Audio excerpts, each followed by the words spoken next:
Buenos días, jóvenes. Con respecto a mi persona, recordar, mi nombre es Julio Coma. Necesariamente vemos el curso de geometría. Es el segundo tema con respecto a la parte de cuadriláteros, salón, selección 6 en este caso. ¿Sí? La idea de esa parte, jóvenes, es hablar en sí de otra figura importante también, que es el llamado cuadrilátero. Ahora, creo que todos recordamos, ¿no? Si hablamos de cuadrilátero, por ejemplo, eso implica lo que serían 4 vértices y 4 lados también, ¿no? Eso es primero. Ahora, ellos son los elementos, pero acá estamos dando una característica en especial. Por ejemplo, estamos hablando de los vértices opuestos. ¿En qué sentido? Por ejemplo, si eres el vértice A, su opuesto sería el vértice C. Si quiero hablar para el vértice B, su opuesto sería el vértice D. Entonces, esa es la idea inicial que vamos a comenzar. ¿Ya? Vamos a ver de ahí el porqué. A y C, recordar, son vértices opuestos, y B y D de la misma manera. B y listo. Ahora, los lados opuestos, por ejemplo, este lado AB, su lado opuesto sería el lado CD. ¿Listo? También AB y CD son lados opuestos.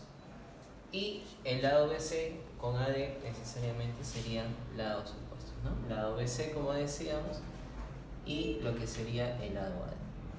Ahora, ¿por qué mencionamos primero esto de vértices opuestos? Bueno, los vértices opuestos nos ayudan a definir algo que se llama diagonal en el cuadrilátero. La diagonal es el segmento que une vértices opuestos. Por ejemplo, uno de estos vértices, AC, necesariamente sería una diagonal. ¿Listo? Profe, 1B y D, que también son vértices opuestos, necesariamente ella sería también la otra diagonal. Ahora, de manera general, recordar, un cuadrilátero se clasifica de dos formas. Hay un cuadrilátero que tiene el nombre de cuadrilátero convexo y hay un cuadrilátero que se le llama no convexo. Ahora, nosotros el que más estudiamos, al que vamos a clasificar en sí, es este convexo. Pero ahora, ese no convexo, de repente, si recuerdan la parte inicial de triángulos, ¿no? Ese es el teorema que a veces le daban el nombre de Búmeno, ¿no? Eso recordar.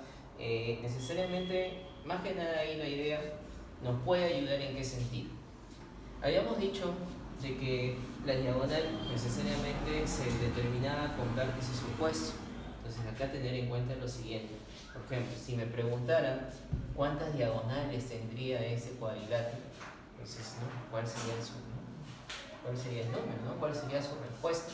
Entonces solamente recuerden el principio. Vértices opuestos, si los une, eso necesariamente es la diagonal. Por ejemplo, para el vértice N, su opuesto sería Q, y ella sería una diagonal en este caso. Profe, para M, su vértice opuesto sería N. Ella sería la otra diagonal. Entonces, de manera general, recordar, todo cuadrilátero, ya sea convexo o ya sea no convexo, necesariamente tiene dos diagonales, ¿ya? Y acá sí lo vamos a resaltar, ¿no? Para que recuerden en ese sentido, ¿ya? Ellas son diagonales necesariamente, ¿ya? Entonces, todo cuadrilátero, como decíamos, siempre va a tener dos diagonales en este caso, ¿sí? Ahora, la notación. Recordad que la notación era la manera de simbolizar, para no estar escribiendo, por ejemplo, ¿no? El cuadrilátero cuyo vértices son A, B, C y D. Recordad que solamente dibujamos un pequeño cuadrilátero y al costado colocamos lo que serían sus vértices, ¿no? Y listo. Ahora, también recordar que en todo cuadrilátero, la suma de las 4 medidas interiores, ¿no? En este caso le hemos llamado alfa, beta, teta y omega. Recordar que esa suma, necesariamente teta más omega, va a ser igual a 360 grados en este caso. ¿Ya? Eso también tenerlo en cuenta, ¿sí? Ahora, como habíamos dicho, nosotros íbamos necesariamente a utilizar más a este cuadrilátero convexo. Ahora, este cuadrilátero convexo necesariamente lo vamos a clasificar. Ahora, lo clasificamos de 3 formas. Hay algo que se llama trapezoide, hay algo que se llama trapecio, y luego vamos a hablar de otro tipo de, en este caso cuadrilátero, que se llama paralelogramo. Ahora, todo radica en el otro punto que habíamos hablado. ¿Cuál punto, profe? Primero habíamos hablado de los vértices opuestos. Eso me ayudó para hablar de las diagonales. Ahora, el otro punto que faltaba eran los lados opuestos. Y eso es lo que me va a ayudar para poder clasificar al cuadrilátero en este caso. ¿En qué sentido? Por ejemplo, habíamos dicho de que ese lado AB y ese lado CD eran lados opuestos. Ellos también, ¿no? BC con AD. ¿Y qué es lo que pasa? Para que sea un trapezoide se debe cumplir que los lados opuestos, eso significa paralelos, recuerden, ¿no? Eso significa no paralelo. Entonces, lados opuestos, profe, no tienen que ser paralelos. ¿Okay? Entonces, profe, ¿eso qué significa? Que no son paralelos. Allá, si ustedes prolongan, se van a intersectar. Si ustedes prolongan, se van a intersectar. Entonces, para que sea un trapezoide, sus dos pares de lados opuestos no son paralelos. Y si eso pasa, nosotros vamos a llamar a ese cuadrilátero como trapezoide. Ahora, si ustedes se percatan, hay dos tipos de trapezoide. Uno se llama asimétrico, ¿sí? Y el otro es el trapezoide que le llamamos simétrico. Ahora, este último es el que es más rápido de recordar, es más rápido de definirlo. Un trapezoide simétrico es el trapezoide donde van a tener dos lados consecutivos de igual longitud. Dos lados consecutivos iguales en este caso. Por ejemplo, en el caso del asimétrico, A, ese prefijo significa sin, ¿no? Sin simetría. Eso hace alusión de que también, profe, si este lado es A, su consecutivo, o ese otro, no necesariamente van a ser iguales. Por ejemplo, se puede dar ese caso, ¿no? ¿Listo? Listo. Otra característica del simétrico es lo siguiente, de que cuando ustedes trazan necesariamente las diagonales, ¿ya? Estas diagonales van a determinar un ángulo de 90. También recordar que la diagonal mayor, ¿no? Necesariamente va a ser bisectriz exactamente de ese ángulo interior. Acá también, si ya le llamamos beta, esa medida también necesariamente va a ser beta en este caso, ¿sí? Entonces, esa es la idea principal de lo que sería este primer tipo de cuadrilátero que se llama trapezoide en este caso. Ahora, el trapecio. Para que sea un trapecio, necesariamente, ¿qué debe cumplir? De que ahora va a tener solamente un par de lados opuestos que van a ser paralelos. BC paralelo a AD. Profe, recordar, eso significa sí paralelo. Profe, AB con CD, ellos no van a ser paralelos. Recordar, esto significa no paralelo. Entonces, si hay un par de lados opuestos paralelos y el otro par no lo es, entonces estaríamos hablando del llamado trapecio en este caso. ¿Ya? Recalcamos lo anterior, por ejemplo, en el caso del trapezoide, ningún par de lados opuestos eran paralelos, ningún par.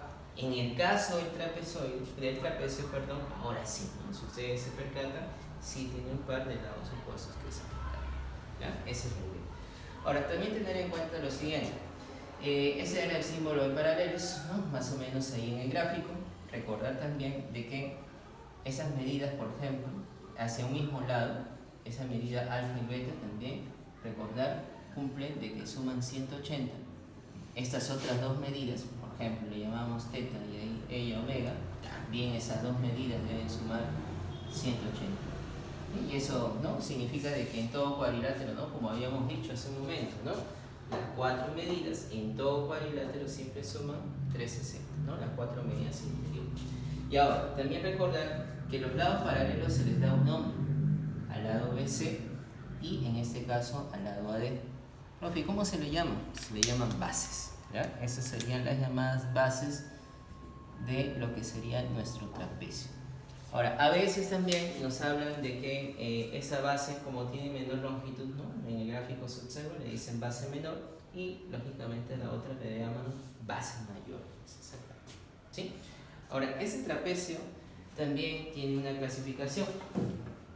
El trapecio necesariamente se clasifica de dos maneras. Ahora, hay un trapecio que se le da el nombre de escaleno, ya que de repente por ahí el término nos hace recordar un poco a lo que era la parte de los triángulos escaleno. Y hay un trapecio también que se llama isósceles, que también, ¿no? De repente nos hace recordar a lo que era el triángulo en sí, ¿no? Recordar más o menos la idea también a veces para no tener problemas en recordar los términos, siempre hay que tratar en este caso un poco de hacer ciertas comparaciones o analogías en este caso. Por ejemplo, en el triángulo escaleno, si recordamos un poquito, necesariamente el triángulo escaleno, sus lados eran diferentes, ¿no?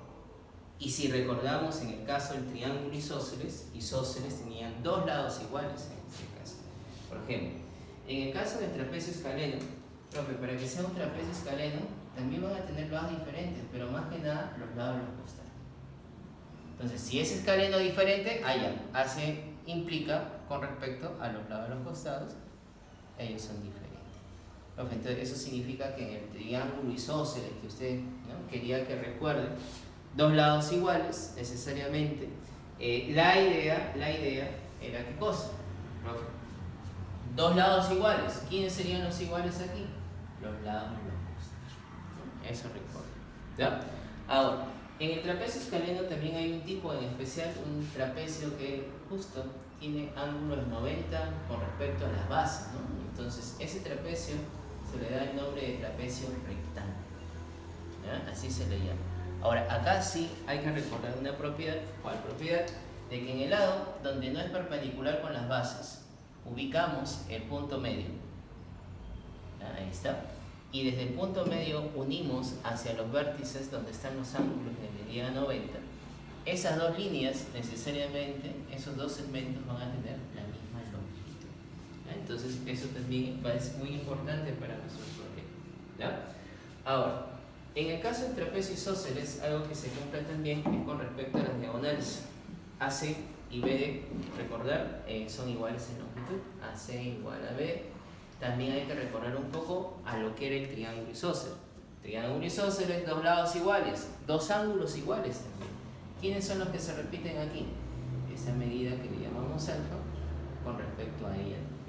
Profe, esa medida le llamamos beta. Hace un momento habíamos dicho, en el caso del trapecio, que estas dos medidas hacia un mismo lado suman 180 y hacia el otro también tienen que sumar 180, ¿no? Si ustedes se percatan.